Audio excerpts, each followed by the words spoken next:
நான் தமிழக மக்கள பார்த்து ஒரே ஒரு கேள்வி தான் கேட்கிறேன். அதுவும் இந்து மக்கள பார்த்து ஒரு கேள்வி கேட்கிறேன். 1965லிருந்து இன்னைக்கு வரைக்கும் 55 வருஷமா இந்த திராவிட கட்சிகள் தான் ஆட்சி பண்ணிக்குது. அதில எம்ஜிஆர், ஜெயலலிதா ஆட்சி பண்ணும்போது மக்கள் கொஞ்சம் நிம்மதியா இருந்தாங்க. மத்தபடி பார்த்தீங்கன்னா, ரேஷன் கடையில பாமாயில் கிடைக்குமான்ட்டு போய் நிக்க வேண்டியது. ஒரு வேட்டி சேலை அந்த சுருக்கடிச்ச வேட்டி சேலைக்காக போய் வெயில்ல நிக்க வேண்டியது. ரோடு பாருங்க. ரோடு எப்படி இருக்கு? ஏதாவது வண்டி போக முடியுமா? மழை வந்தா என்ன மாதிரி இருக்குது? அ வெயில் காலமானா குடத்த தூக்கிட்டு போயிட்டு நடு ரோட்ல நிக்க வேண்டியது. இந்த 50 வருஷமா இதத்தான் பண்ணிட்டுருக்குது. நீங்க மாத்தி மாத்தி ஓட்டு போட்டுருக்கிறீங்களே, உங்களுக்கு வெட்கமே இல்லையா? உங்களுக்கு சூடு, சொரணை, ரோசங்கிறது கொஞ்சம் கூட இல்லையா? கொஞ்சமாவது இந்த வீரம், அந்த ரோசங்கிற எண்ணம் வரணும் இல்லையா? காசு வாங்கிட்டு 2000, 3000 அப்படி வாங்கிட்டு கொலுசு, சீலை இதெல்லாம் கிடைக்காத சரக்கா. இதை வாங்கிட்டு 5 வருஷம் அடமானம் வச்ச மாதிரியே 5 வருஷம் ஆட்சியில விடுறது. திராவிட மாடல்னு சொல்லிட்டு எவ்வளவு சீரழிவா இருக்கு. எங்க பார்த்தாலும் பாலியல், கொலை, கொள்ளை, கற்பழிப்பு, வீடு புகுந்து படிக்கிற குழந்தை நிம்மதியா இருக்க முடியுதா?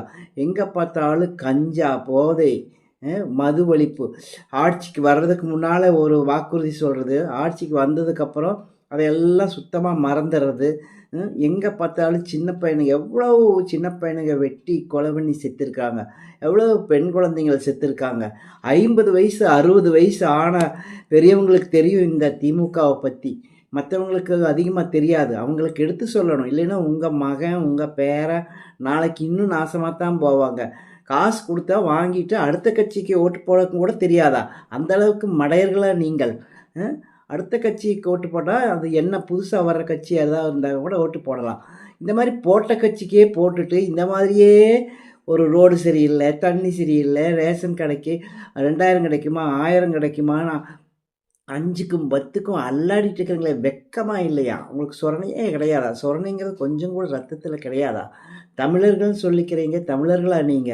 தமிழ்நாட்டில இருக்கிறவங்கலாம் தமிழர்களா? இந்துக்களா? இந்து கோயில்கள பாருங்க. இந்து கோயிலுக்குள்ளேயே வரக்கூடாதுங்கிற மாதிரி சட்டம் வரப்போகுது. அப்ப என்ன செய்வீங்க?